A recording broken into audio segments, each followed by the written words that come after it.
You went to see a movie. I did, which you're going to see this next week. I'm giving a super special preview.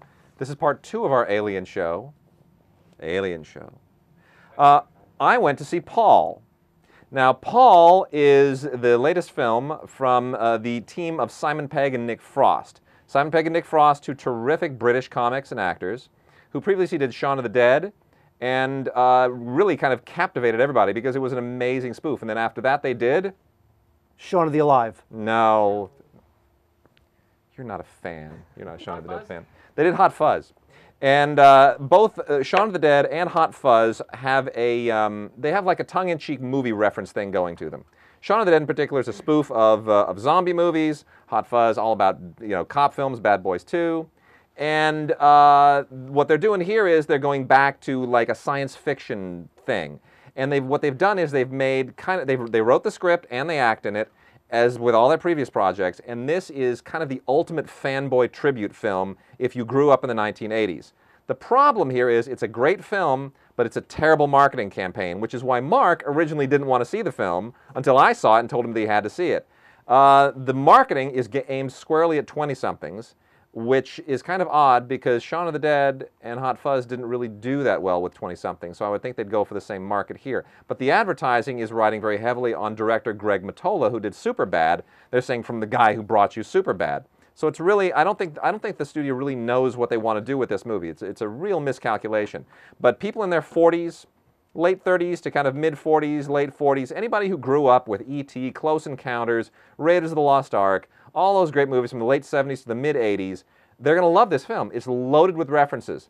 Do we have a clip? We have a clip. Let's see a clip. Are you an alien? To you I am, yes. Are you going to probe us? Why does everyone always assume that? What am I doing? Am I harvesting farts? How much can I learn from an ass? What? I'm sorry. What's your name? It's Graham Willie. And what's his name? That's the writer, Clive Gollings. Okay, cool. I'm Paul. Paul? Yeah, it's a nickname that stuck.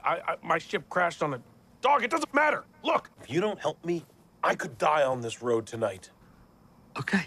Okay, perfect, great, okay. Help me grab him. This man's peed his pants. So if the voice of Paul sounds familiar, it should. It's Seth Rogen. And it's actually really, really good casting. You get over the fact that it's Seth Rogen's voice coming out of an alien very, very quickly. The idea here is that Simon Pegg and Nick Frost are a couple of British fanboys who've come to the U.S. just to go to Comic-Con. And they have this amazing time at Comic-Con. It's so fabulous. And then while they're on the rest of their fanboy tour, Area 51 and all that, this escaped alien named Paul winds up jumping into their giant RV with them, and next thing you know, they're on the lam from government agents and everything else, and let the references and the homages flow. Kristen Wiig from Saturday Night Live is hysterical in this. Bill Hader, also from Saturday Night Live, very funny. Sigourney Weaver has a brief part. Jason Bateman, very, very good. I mean, it's a terrific cast. It's a really clever script because it's an homage script, it's a tribute script, but it also works on its own merits. So it's not working just because you go, oh, isn't that a clever reference? Isn't that a funny reference? I remember that movie. I saw that movie. It really is a great story. It's got a lot of heart. It's got a lot of edge to it. The fact that you have this alien who's been in the, in captivity for so many decades, that he's picked up all of these horrible human habits: swearing, smoking, drinking, smoking weed.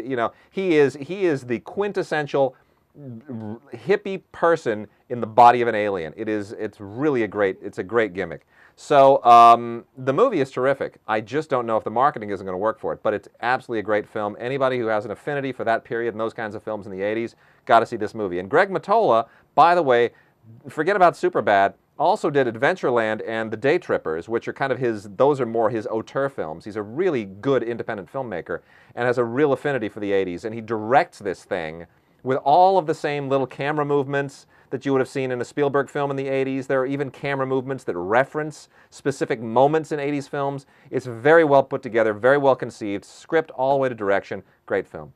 I'm a little worried about the movie, and I'll tell you why. Because when you take like Hot Tub Time Machine in the 80s, Take Me Home Tonight in the 80s, the 80s are just not hitting with today's audiences. And it's funny because, we talk about this all the time. We talk about this all the time. You get development executives who grew up in the 80s, and now they're in their 40s or whatever, and they're greenlighting these films because they love it, and then they go and they market it to kids who are 20 who weren't even alive. Giant mistake. It's a like giant mistake. It's like the remake. Well, when they remake films films that are based on TV series from the 70s and 80s and expect kids in their 20s to have some point of reference there too. Also stupid. You know, Magnum PI, Starsky and Hutch. You know, all of these feature films that are in the past or even planned, they're not going to connect with kids in their 20s. So that's very odd. But this film can succeed as long as people in their 30s and 40s know that it's for them and not for 20-year-olds. Well, you know what? Then they have to do what we always talk about, which is they have to let that thing stay in theaters a little bit longer because people in their 40s, 30s and 40s and whatever who would get this movie, they're not going to run out the first weekend. They're not. No, they're not. And what's going to happen is it won't open well. And then screens will start. They'll start dumping it. Yeah. Exhibitors will dump it. And it'll do well on DVD and Blu-ray or It'll streaming. probably do well on DVD. Yeah. You know, I think the best way to get some of these 70s, these old 70s TV shows that are updated into films, the best way to do it is if you, or really your best shot, is if you really update the casting. You know, you get Charlie's Angels, where you get the 3 hot women who were hot at the time. You know. Starsky and Hutch tried it with the 2 hipster guys. I think there's a way to do it so that, because what happens is the studios think, you know, we just remake the Mod Squad. People who are in their 40s will come because they love the Mod Squad. Not true. But people in their 20s will come because we've cast blah blah, yeah. and they'll love it. Look! I mean, look at the Green Hornet. The Green Hornet is like what? People in their 70s will come because they love the Green Hornet. Neil Moritz produced the Green Hornet too. I'm just saying. Okay. And you know, so I would not open. What I would do is I would not open Paul in 2,500 theaters. No. I would not do that. You open. Well, actually, Paul shouldn't even be released at this time of year. Paul is the kind of movie that you release. You make it a summer film. You release it in June, but you platform it. You release it in 40 markets, and then you expand it to say about 100, 200 screens, and then by August, when all the big movies have burned off and you've developed word of mouth and there's nothing else to see in August and people in their 40s and 30s still want to go see something, then you blow it out to about 850, 900 screens. You don't open it in 2,500 screens. You'll do much better that way. I mean, it's a terrific film and it deserves to have a real life in exhibition, but I don't know if they're going to treat it that way. Well, Wade, as you know, I didn't want to see it. I thought, Paul, I'm over Seth Rogen. Seth Rogen, I'm over it. Yes. And you know, honestly, I was on the fence about this. I thought, you know what? Frost, Pegg, love those guys. The alien looks kind of stupid. Seth Rogen's annoying me lately.